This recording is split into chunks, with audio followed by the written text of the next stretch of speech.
पुणी हाथी मृत्यु ढेंकानाल जिला हिंदोल वनांचल पसासिंग बीट निकट काजू जंगल हाथी छुआर मृतदेह ठाब होईछि। हाथीटीर बयस प्राय 2 वर्ष हेब।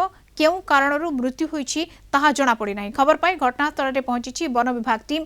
तेबे केते दिन हेब हाथीर मृत्यु होईछि ताहा मध्य जणा पड़ी नाही।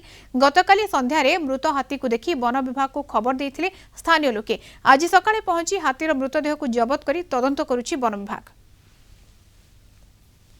मोर ऑफिसर से कहे नहीं आपण कालीठू हाथी मलानी आपण वर्तमान आसुचंदी घटना नहीं नहीं नहीं वन विभाग वाले तो टोटाली आसुना हाथी डेली आसुचंदी बहुत नष्ट कर सारे बहुत नष्ट कर सारे फोन कले भी उठुना फरेस्ट किए आड़े आसी आम तो 2 मास है शुणुना आसले कि आम कलाईगुरा देखुनु फोन कले भी से उठाऊना प्रत्येक डेली हाथी आसुचंदी प्रत्येक डेली धन आम जीवन उपर विपद अच्छी आम धन उपर भी विपद अच्छी तो एठी पूर्व जो सबिता साहुना थिला फॉरेस्ट गार्ड से तो आमको बारंबार न्यूज दे दौले राति आसिले हाथी आम खबर दे दौले आम तो सुरक्षित थिलु आ एबे तो किए आसी फॉरेस्ट गार्ड तो चिन्हनु कि जानिनु।